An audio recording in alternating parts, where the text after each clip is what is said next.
আজকে আমার মা সাদা ডাঁটা রান্না করছে। অনেক দিন ধরে সাদা ডাঁটা খাবে সাদা ডাঁটা খাবে করছে। হ্যাঁ, মাছের মাথা বলে বলে কালকে এনেছিস, আমার তো খুব লোভ হচ্ছে। মাছের মাথাটা ভেঙে দিয়ে দিলাম। এবার আর একটা জিনিস দেবো। কি মাছের মাথা এটা? কাতলা। এটা আবার কি? এই যে কালকের তরকারিটা উঠছে না, তুই তো খাচ্ছিস না যে আলু পটল খাবো না, আলু পটল খাবো না। আমি তো দাঁতেও কাটিনি এই তরকারি। এই যে এটাও এর মধ্যে দিয়ে দেবো। এই যে মাথা পড়ছে, ডাটা পড়ছে, খেতে ভালো। এই আলু পটলের তরকারি তুমি সাদা ডাঁটার মধ্যে দেবে? এর মধ্যে এটা পাতুরি করেছিলাম, এটা দিয়ে দেবো, এটা টেস্ট হবে। তারপর বলবি মা যত ঘরের মানে বাসি পচা না, অবশ্য কালকে করেছো, আমি খাইনি।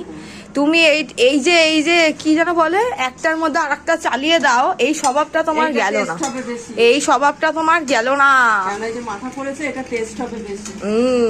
এখন এটা টেস্ট হবে বেশি, তোমার আমি জানি না। এটা খেতে খুব ভালো হবে। এই যে আমার মা রান্না করছেন পাকা রাঁধুনি, ঠিক আছে? কারণ না, সে দাবি করেন সে হচ্ছে পাকা রাঁধুনি। হ্যাঁ ঠিক আছে, ঘষেলে কি মেশেলে ঘষেল না ঘষেলে মেশেল দেওয়া, হ্যাঁ ওইটা আমার মার থেকে ভালো শেখা উচিত। হ্যাঁ তাই তো, মানে বাসি পচা ধচা খাইয়ে আমাকে আর বাবাকে একদম শেষ করে দিল।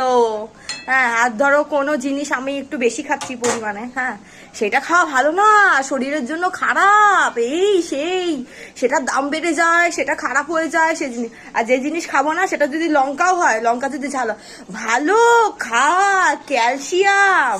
হ্যাঁ ভালো তো, যেটা খেতে বলবো সেটা খাবি, সেটা ভালো। এটা ভালো, এটা করে দিচ্ছি, খেয়ে দেখি। ঘষেলে মেশেল দিয়ে রান্না। আমি এতক্ষণ ভাবলাম যে সাদা ডাঁটা এনেছি, সাদা ডাঁটা সুন্দর করে মাছের মাথা দিয়ে রান্না। ও মা, এটা যেই পটলের জন্য তা তো জানতাম না। এই তরকারিটাই বেশি খাবি, এঁচোড়টা রেখে। এঁচোড় চিংড়ি করেছিস তো, ওটা রেখে এটা বেশি করে খাবি। আচ্ছা ঠিক আছে, দেখবো খন। খুব ভালো হয়েছে।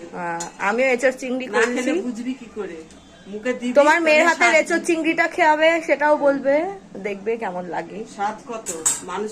এই যে ঘুষেলে মেশেল দেওয়ার রান্না রেডি, সাদা ডাঁটা আর কালকের পটল আলুর পোস্ত মনে হয় ওটা, যাই হোক সর্ষে বা পোস্ত একসাথে করে ফেললো। আর এই যে একটু চিনি দিয়ে দেবো। বাবা ভেরি গুড।